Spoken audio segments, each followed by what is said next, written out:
एक पत्रकार जो राहुल गांधी की तारीफ में कसीदे पढ़ता है, उसके बुक लॉन्च में आज नितिन गडकरी शामिल होंगे। इनके साथ ही साथ सर संघचालक उस दौर में यह हिदायत देते हैं कि भारत को शेर बनने की जरूरत है, जिस दौर में सीज फायर के मुद्दे पर और ट्रंप के बयानों के मुद्दे पर सदन के भीतर विपक्ष मोदी सरकार को घेर रहा है। साथ ही साथ इन सब के बीच 2.5 दर्जन से ज्यादा सांसदों के बगावत की बू आ रही है। तो इन सब के बीच खबर यह भी कि जो बैसाखी बने हुए दल हैं, यानी कि नायडू साहब की पार्टी टीडीपी और नीतीश कुमार की party JDU Janata Dal United, दोनों के सांसद चुनाव आयोग पर तो कभी मोदी सरकार पर हमले कर रहे हैं।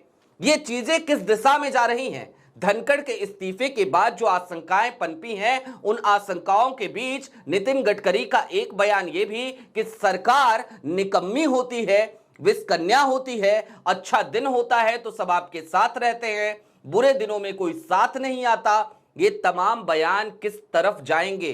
क्या ये अच्छे दिनों का वादा करके आने वाले प्रधानमंत्री नरेंद्र मोदी के बुरे दिनों की सुगबुगाहट है?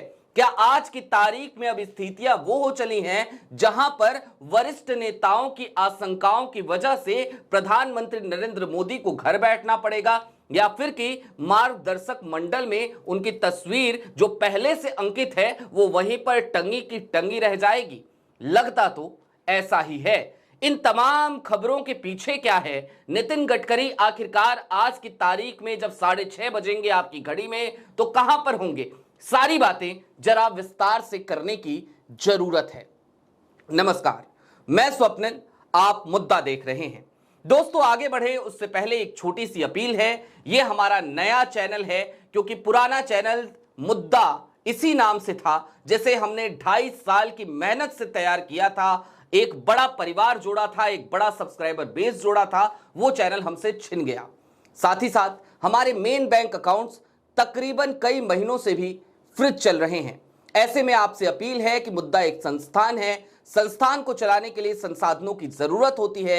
यदि आप सक्षम हो और यदि आप चाहें तो आप मुद्दा की निष्पक्ष आवाज को सपोर्ट करने के लिए स्क्रीन पर दिख रहे क्यूआर कोड या फिर के नीचे दिख रहे यूपीआई नंबर के जरिए हमारी आर्थिक मदद कर सकते हैं। जरूर कीजिएगा, ताकि हमारा हौसला यूं ही बना रहे। चैनल छिन गया तो क्या हुआ, निष्पक्ष आवाज जिंदा है, बोलेंगे जब तक हमारे अंदर ताकत है, बोलते रहेंगे। आगे बढ़ते हैं, एक एक करके कुछ खबरों की तरफ चलते हैं। सबसे पहले तो मैं चाहता हूं कि आप ये समझ लीजिए कि जगदीप धनखड़ के इस्तीफे ने कैसे बैकफायर कर दिया है। जगदीप धनखड़ का इस्तीफा, जरा सोचिए, ये राजनीति कितनी क्रूर राजनीति है। जगदीप धनखड़ अगले दिन की बैठकें तय कर चुके थे, जगदीप धनखड़ 2 दिन बाद का एक कार्यक्रम तय कर चुके थे। इन सब के बीच अचानक से 7:30 बजे यदि उन्हें यह कहा गया, जैसी कि खबरें आई, कि या तो आप इस्तीफा दीजिए या फिर आपके खिलाफ नो कॉन्फिडेंस मोशन यानी कि अविश्वास प्रस्ताव लाया जाएगा। हालांकि 6 महीने पहले विपक्ष अविश्वास प्रस्ताव लेकर आया था। आज की तारीख में सरकार कह रही है कि हम लेकर आएंगे, और जगदीप धनखड़ ने उसके बाद 9:25 पे इस्तीफा दे दिया। इस इस्तीफे से हुआ क्या?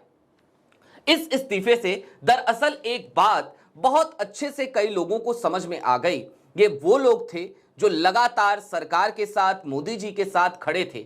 मसलन उसमें आप तेलुगु देशम पार्टी के सर्वेसर्वा चंद्रबाबू नायडू को भी गिन सकते हैं, तो नीतीश कुमार को भी, यानी कि वो तमाम लोग जिनकी बदौलत आज की तारीख में 240 सीटों पर सिमटने के बाद भी भारतीय जनता पार्टी की सरकार बनी हुई है। जगदीप धनखड़ का इस्तीफा हुआ तो लोगों को एक बात यह भी समझ में आई कि जगदीप धनखड़ जो लगातार विपक्ष पर तंज कसते थे, जो लगातार विपक्ष को टोकते थे, जो भारतीय जनता पार्टी की राह को राज्यसभा में हमेशा आसान कैसे बनाया जाए इस कवायद में लगे रहते थे, जब एक बार वो अड़ गए अपनी एक महत्वाकांक्षा को लेकर या अपनी एक इच्छा को लेकर, तो उनको इस तरीके से निकालकर बाहर फेंक दिया गया जैसे दूध में पड़ी मक्खी हो। यानी कि यदि जगदीप धनखड़ को इस तरीके से साइड किया जा सकता है, किनारे लगाया जा सकता है, ठिकाने लगाया जा सकता है, तो फिर उस फहरिस्त में तमाम बड़े नाम शामिल हो सकते हैं। और ऐसे में जो खबरें आई वो खबरें ये भी कि नागपुर में तकरीबन 2.5 दर्जन सांसद पहुंचने वाले हैं, मुलाकात करने वाले हैं सर संघचालक मोहन भागवत से। सर संघचालक अपने केरल के दौरे को निपटाने के बाद यह मुलाकात करेंगे। वो फिलवक्त कोची में थे, लेकिन आज की तारीख में एक और बड़ी अपडेट यह है। पहले आप इन तमाम अपडेट्स को जान लीजिए। आपकी स्क्रीन पर नितिन गडकरी का शेड्यूल है। यह शेड्यूल बताता है कि आज जब आपकी घड़ी में 6:30 होंगे तो नितिन गडकरी एक कार्यक्रम में होंगे। यह कार्यक्रम एक बुक लॉन्च का होगा। महामुद्रा नाम की एक किताब है जिसमें महाराष्ट्र के उन तमाम चेहरों का जिक्र है, उन तमाम नेताओं का जिक्र है, उन तमाम सियासतदानों का जिक्र है जो महाराष्ट्र के हैं और दिल्ली में यानी कि केंद्र सरकार में मंत्री रहे हैं। इसमें नितिन गडकरी का भी नाम है। लेकिन यह किताब लिखा किसने है? यह किताब लिखा है धनंजय बिजले ने। धनंजय बिजले एक ऐसे पत्रकार जो लगातार सत्ता से सवाल करना जानते हैं। अपनी कलम के माध्यम से मराठी भाषा में वो लगातार सत्ता को घेरते भी हैं, चीजों का अच्छे से विश्लेषण करते हैं, एक अच्छे पत्रकार हैं, न्यूट्रल पत्रकार हैं। आज की गोदी मीडिया की तरह नहीं है, दिल्ली से सटे नोएडा में जो मीडिया की मंडी सस्ती है फिल्म सिटी में, उस तरीके के पत्रकार नहीं हैं। और उनके कार्यक्रम में आज शिरकत करेंगे नितिन गडकरी साहब। और ये वही नितिन गडकरी साहब हैं। अभी कल की ही तो बात है, इन्होंने एक बड़ा बयान दे दिया। इन्होंने अपनी ही सरकार को निकम्मा बताया। वो बयान आपकी स्क्रीन पर है। नितिन गडकरी ने सीधे तौर पे कह दिया कि सरकार निकम्मी होती है। यानी कि यदि नितिन गडकरी ये कह रहे हैं कि सरकार निकम्मी होती है, यदि नितिन गडकरी ये भी कहते हुए नजर आ रहे हैं कि सरकार विस्कन्या होती है और वो एक ऐसे पत्रकार के बुक लॉन्च में भी शामिल हो रहे हैं, तो इसका मतलब है, इसके मायने हैं कि दरअसल आज की तारीख में चीजें उस दिशा में जाने लगी हैं जहां पर प्रधानमंत्री नरेंद्र मोदी की खुद की कुर्सी सुरक्षित नहीं नजर आती। और अब जरा इन तमाम समीकरणों को एक साथ जोड़ लीजिए। जगदीप धनखड़ का इस्तीफा, धनखड़ के इस्तीफे के बाद पनपी हुई आशंकाएं, उन आशंकाओं के बाद धीरे धीरे जन्म लेता असंतोष, उस असंतोष के बाद आते हुए एक के बाद एक ये बयान, और उन तमाम बयानों के बीच इस तरीके की बॉडी लैंग्वेज, इस तरीके की चीजें जो सीधे तौर पर ये इंगित कर रही हैं कि जनाब अब बहुत हो गया। यानी कि क्या प्रधानमंत्री नरेंद्र मोदी जो अच्छे दिनों का वायदा करके इस देश की सत्ता पर काबिज हुए थे, गुजरात से निकलकर दिल्ली आए थे, क्या अब उनके बुरे दिन शुरू होने वाले हैं? क्योंकि समीकरण कुछ उसी दिशा में बैठते हुए नजर आ रहे हैं। लेकिन दोस्तों, अब जरा सा थोड़ी देर के लिए और ठहरिए और कुछ चीजों को समझने की कोशिश कीजिए।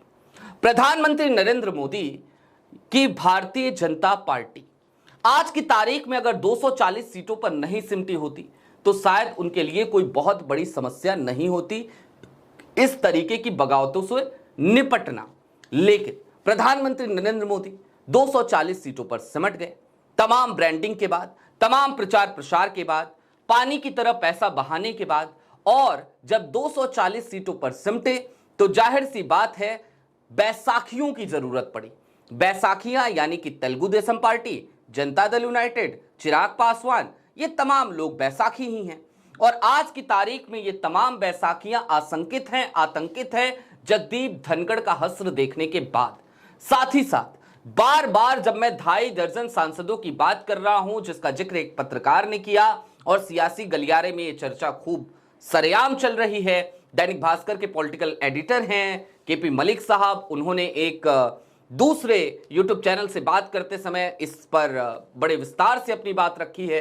तो मैं वो सारी चीजें भी देख रहा हूं, मैं ये भी देख रहा हूं, कुछ सोर्सेज से भी कंफर्मेशन आ रही है। इन तमाम स्थितियों में आज की तारीख में प्रधानमंत्री नरेंद्र मोदी दरअसल ना सिर्फ परेशान हैं, ना सिर्फ हैरान हैं, बल्कि स्थिति ये कि उनकी कुर्सी पर खतरा मंडराने लगा है। बहरहाल अभी के लिए दीजिए इजाजत। ऐसे ही तमाम अपडेट्स, तमाम डेवलपमेंट्स के लिए जुड़े रहिए मुद्दा के साथ। शुक्रिया।